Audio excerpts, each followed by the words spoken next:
मैं बताता हूँ, दशरथ के पिताजी का नाम अज था, उनके पिताजी का नाम रघु था, उनके पिताजी का नाम दिलीप था, उनके पिताजी का नाम भरत था और उनके पिताजी का नाम शांतनु था और उनके पिताजी की... अभी हमारे भाई ने मर्यादा पुरुषोत्तम श्री राम की 7 पीढ़ियां गिनवाई और इस डिबेट में आज एक नया वो विषय जुड़ा है अपनी वंशावली गिनवाने का। मैं आपको अपनी 8 पीढ़ी गिनवा देता हूँ। ये इस तरह के तर्क केवल वही लोग दे सकते हैं जिन्होंने आरएसएस की छोटी छोटी किताबें पढ़ी हैं। धर्म की रक्षा करने की जिम्मेदारी आप जैसे गुरुओं की थी। अब जो गली के टपोरी हैं उन्होंने धर्म की रक्षा का झंडा उठा रखा है। एक सेकेंड, मैं अब राजकुमार भाटी के पास आता हूं। राजकुमार भाटी, आपके नेता हैं अखिलेश जी, उन्हें क्यों लगता है किसी भी फिल्म की अगर कोई बात होती है, चाहे वो कश्मीर फाइल्स की बात हो, चाहे वो पृथ्वीराज रसों की पर जो फिल्म बनी है उसकी बात हो, योगी जी देख रहे थे, तो क्यों उनको लगता है कि हर चीज मजाक का विषय है? देखिए, आपने शुरुआत की कि इतिहास 2014 के बाद देश आज़ाद हुआ है और इतिहास बदला है। 2014 के बाद इतना बदला है कि पहले इतिहास क्लास में पढ़ाया जाता था, कक्षाओं में पढ़ाया जाता था, यूनिवर्सिटी में पढ़ाया जाता था, अब फिल्मों में पढ़ाया जा रहा है। पहले इतिहास इतिहासकार लिखते थे, अब नेता लिख रहे हैं। अब अमित शाह जी लिख रहे हैं, मोदी जी लिख रहे हैं, सुधांशु जी लिख रहे हैं। पहले प्रधानमंत्रियों के इंटरव्यू पत्रकार किया करते थे, अब कौन करते हैं? प्रसून जोशी करते हैं, अक्षय कुमार करते हैं। जो फिल्मों के हीरो हैं और जो कवि हैं वो जाके इंटरव्यू करते हैं। धर्म की रक्षा करने की जिम्मेदारी आप जैसे गुरुओं की थी, साधुओं की थी, संतों की थी, महात्माओं की थी। अब जो गली के टपोरी हैं उन्होंने धर्म की रक्षा का झंडा उठा रखा है। तो देश में इतना बदला है। और हम इसलिए कहना चाहते हैं, अमीश जी, कोई अनपढ़ आदमी ये कह सकता है कि पृथ्वीराज चौहान अंतिम हिंदू राजा थे, तो फिर इसका मतलब राणा सांगा हिंदू राजा नहीं थे, महाराणा प्रताप हिंदू राजा नहीं थे, शिवाजी हिंदू राजा नहीं थे, झांसी की रानी हिंदू नहीं थी। पृथ्वीराज चौहान के बाद तो हजारों हिंदू राजा हुए हैं। 1857 तक दिल्ली सल्तनत जिसको कहा जाता है, दिल्ली की गद्दी जो कहा जाता है, उसमें आखिरी हिंदू राजा पृथ्वीराज चौहान ही हुए। मोहम्मद गौरी ने भारत पर शासन नहीं किया था, भूल जाते हैं हम। ये इस तरह के तर्क केवल वही लोग दे सकते हैं जिन्होंने आरएसएस की छोटी छोटी किताबें पढ़ी हैं। जिन्होंने असली इतिहास पढ़ा है वो ये जानते हैं। एक बात और उठ रही है आजकल बड़ी तेजी के साथ, मुगलों को बहुत पढ़ाया गया है किताबों में, हमारे हिंदुओं को कोई कुछ नहीं पढ़ाया गया। भैया, कोई पढ़ा लिखा आदमी बताया क्या हिंदुओं को नहीं पढ़ाया गया? कौन से विषय में नहीं पढ़ाया गया?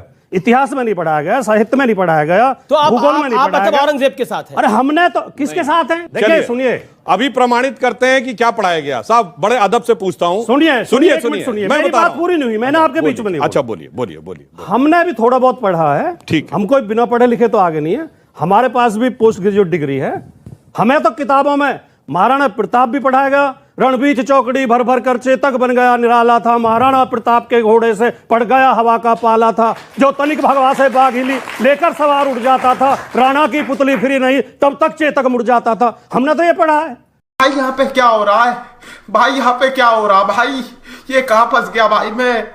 हमें तो शिवाजी भी पढ़ाए गए हैं, हमें तो पृथ्वीराज चौहान भी पढ़ाए गए हैं, हमें तो झांसी की रानी बुंदेले हर बोलों के मुंह हमने सुनी कहानी थी, खूब लड़ी मर्दानी वो तो झांसी वाली रानी थी। कौन कहता नहीं पढ़ाया गया? अच्छा, अब देश को मूर्ख बनाने की बात चल रही है अपने तरीके से। आपको लग रहा है कि देश मूर्ख बन रहा है? देश मूर्ख बन रहा है आपको लग रहा है? लेकिन अभी आपने उत्तर प्रदेश में समझाने की कोशिश करी थी। सुधांशु, मुझे 30 सेकंड दीजिए। आपने बोला देश मूर्ख बन रहा है, ये सब लोग मूर्ख बन रहे हैं। दलाल। मैं राजकुमार जी से कहता हूं, जितने बच्चे यहां बैठे हैं इंक्लूड और जितने वयस्क लोग बैठे हैं, राजकुमार जी, हम सब ने पढ़ा है। औरंगजेब का बाप कौन? सबको पता है ना, शाहजहां। शाहजहां का बाप कौन? जहांगीर। ये पृथ्वीराज चौहान का बाप कौन? बता दीजिए। इतिहास में पढ़ा है। चलिए, छोड़ दीजिए। अब और सुनिए, अब इतना नहीं, भगवान राम सुनिए। अरे भाई, एक मिनट। पृथ्वीराज चौहान के पिता सोमेश्वर थे। आप देखिए, इतनी देर में तोमर थे। क्यों नहीं पता है? ये बाबूराव का स्टाइल है। आप देखिए, उनकी लड़ाई चलिए, अभी और संयोगता का फर्क। अच्छा, चलिए, पृथ्वीराज रासो भी पढ़ी है। अरे भाई, आपने पढ़ी है? पृथ्वीराज रासो चैप्टर में नहीं थी, मतलब सिलेबस में। रासो अलग किताब है, टेक्स्ट बुक की किताब में नहीं है। अब सुनिए, रासो अलग किताब है। अब एक चीज और। अच्छा, भगवान राम के वो सच है जो आप दोनों के हैं। अब तो पृथ्वीराज रासो भी गलत है, भाई, अब तो चंद्रबरदाई भी बिल्कुल गलत नहीं है, है। अब तो इतिहास भी अब गलत आप बोले, है, अब आप बोलेंगे, वर्तमान भी गलत है। अब आप बोलेंगे, जो अमीर जी कह रहे हैं, जो सुधांशु जी कह रहे हैं, वो सही है। पृथ्वीराज रसो अलग बात किताब ना है, वही, वो जो एनसीईआरटी अमीर की किताब में कहते हैं, वो शामिल सही नहीं है। एक सेकंड, अब सुधांशु त्रिवेदी आप अपनी बात को देखिए, रखिए। भगवान Then- राम के पिताजी दशरथ थे, दशरथ जी के पिताजी अरे मैं ये क्विज है कोई? देखा ये नहीं पढ़ा है।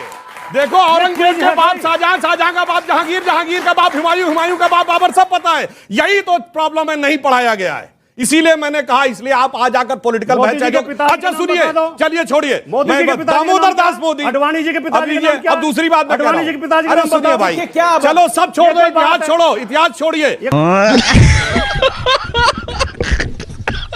2016 में आगरा में मुगल म्यूजियम किसने बनवाया? सुधांशु त्रिवेदी ने। भैया अखिलेश यादव ने। काहे बनवाया?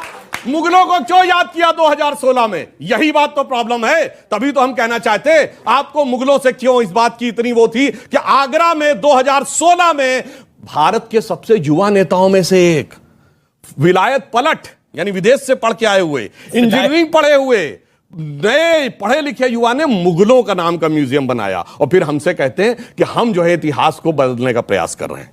जी इस अब देश में पूरा इतिहास में मुगलों को इतना महिमामंडित नहीं किया गया जितना इन 8-7 साल में बीजेपी ने कर दिया। मुगल मुगल मुगल मुगल, मुझे सोते समझ मुगल, नहीं आ रहा जागते मुगल, किसने हाँ, गोली मुगल, चलवाई थी मुगल, कारसेवकों जितना पर? मुगल मुगल आप राम चिल्ला रहे हो, मंदिर उतना के उन्हें highlight कर रहे कारसेवकों हो पर आप। किसने गोली चलाई थी? किसकी मस्जिद बचाने के लिए गोली वो चलाई गई थी? ये उत्तर सवाल तो प्रदेश आएगा। की पुलिस ये ने सवाल चलाई तो थी। आएगा। कौन अजय बाबर जी, के साथ है, कौन औरंगजेब के उत्तर साथ है? प्रदेश की मैं पुलिस सवाल- ने चलाई सवाल- थी, भारत जी, के संविधान जी, को जी, बचाने के लिए जी, चलाई जी, थी। जी। राजकुमार भाटी जी, जो ज्ञानवापी का पूरा विवाद चल रहा है, उसको लेकर शिवलिंग, वहां पर हिंदू पक्ष कह रहा है कि शिवलिंग है, कोर्ट में ये मैटर है। आपको लगता है भी हाल ही में अक्षय कुमार ने एक इंटरव्यू दिया, उन्होंने बोला कि मुझे तो ये शिवलिंग जैसा ही प्रतीत होता है। और क्या आपको लगता है कि अगर वो विषय है तो पॉलिटिकल पार्टीज को उस विषय पर अपनी राय साफ करनी चाहिए? ज्ञानवापी पर आपकी राय क्या है?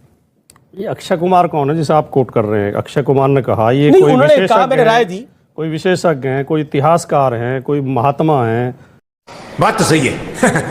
कोई, ये अक्षय कुमार कैनेडियन हैं, कनाडा की नागरिकता उनके पास, और उन्होंने खुद मीडिया में बोला था, देश के हालात खराब होंगे, मैं कनाडा जाके बस जाऊंगा, और जब फिल्मों में काम बंद कर दूंगा मैं कनाडा जाके बस जाऊंगा।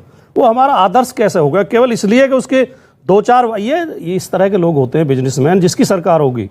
ये 2014 से पहले बीजेपी के समर्थक नहीं थे अक्षय कुमार, नहीं, पर बीजेपी ना का मोदी जी के समर्थक होने वाली समर्थक क्या बात थे। है? आज कैसे हो गया?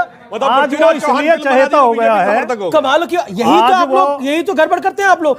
अगर वो पृथ्वीराज चौहान फिल्म बना रहा है तो वो बीजेपी का समर्थक कैसे है? अगर वो शिवलिंग को उसको शिवलिंग दिख रहा है तो वो बीजेपी का समर्थन कैसे है? आप क्यों मान लेते हैं जो शिवलिंग की तरफ है वो आपके विरोध में है? ये ऑटोमेटिकली आप कैसे मान लेते हैं? नहीं, कायदा तो ये कहता है कि मुझे ज्यादा बोलना है तो आप कम आप बोलो, बोलिए ना, क्योंकि मैं आपको तो आपको सवाल मौका पूछना दे रहा है। गजब बेइज्जती है। मैं तो डबल माइक दे रहा मेरा था केवल कहना इतना है, मैं सारी बातों को कंडम नहीं कर रहा।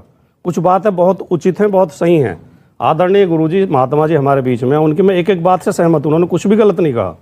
उन्होंने ये भी बात सही कही कि केवल इस आधार पर किसी आतंकवादी या किसी हमलावर के पक्ष में नहीं खड़ा होना चाहिए कि वो हमारे धर्म का है। पॉइंट। लेकिन यही बात हम पे भी लागू होनी चाहिए। सुधांशु, देखिए, आपकी तरफ के हैं अक्षय कुमार? अब देखिए, यही तो बड़ी विचित्र सी बात है। ये जो डिवीजन करने का प्रयास किया जाता है कि अगर किसी ने राष्ट्रवाद की बात कह दी, पृथ्वीराज चौहान की बात कह दी, तो हमारी तरफ के हो गए। देखिए, समस्या जानते हैं क्या है? मैं आपको बताता हूं। जैसे अभी महाराज जी स्वयं वृंदावन के हैं, मैं आपको एक पंक्ति बोलता हूं, आप बताइएगा ये किसने लिखी है, हिंदू ने कि मुसलमान ने लिखी? शेष गणेश सुरेश महेश सुरेश जाहि निरंतर गावे जानते हैं रसखान और जाहि अनाथ। मुजीबुर रहमान साहब ने कहा कि बाबर राजा थे या औरंगजेब राजा थे। हमारे सनातन धर्म में और हमारे घर में बचपन से सिखाया जाता है कि राजा ईश्वर के समान होता है, वो सबको एक समान देखता है। राजा वो नहीं होता है जो महिलाओं का बलात्कार करे, राजा वो नहीं होता है जो हिंदुओं के मंदिर तोड़े, और राजा वो नहीं होता है जो अपने गुरु का सर काटे। और दूसरी बात भाटी जी, आपसे पूछा गया था भगवान राम के बारे में, तो मैं बताता हूं, दशरथ के पिताजी का नाम अज था, उनके पिताजी का नाम रघु था, उनके पिताजी का नाम दिलीप था, उनके पिताजी का नाम भरत था, और उनके पिताजी का नाम शांतनु था, और उनके पिताजी का नाम इक्ष्वाकु था, जिनके नाम पे इक्ष्वाकु वंश है। तो क्या नाचो मैं? राजकुमार भाटी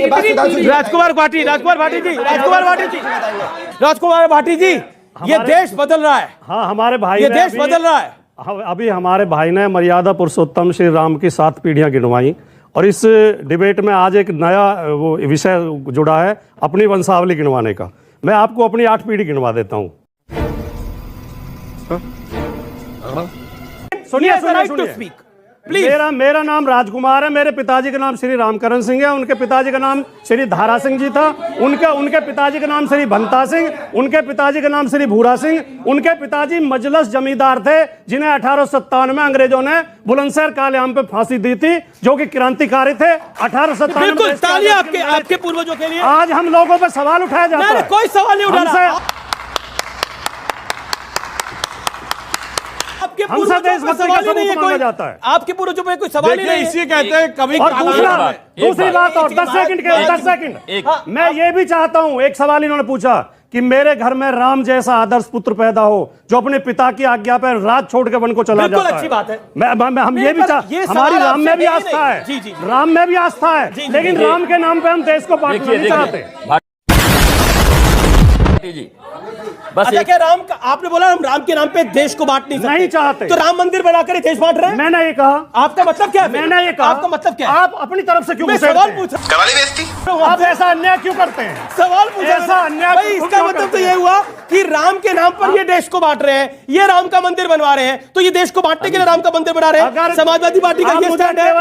एक बात का राम के नाम पर देश बढ़ सकता है। महाराज जी सही पकड़े हैं। हिपोक्रेसी की भी सीमा होती है। आप रुक जाइए ना प्लीज। दादागिरी मत कर वरना तेरी माँ का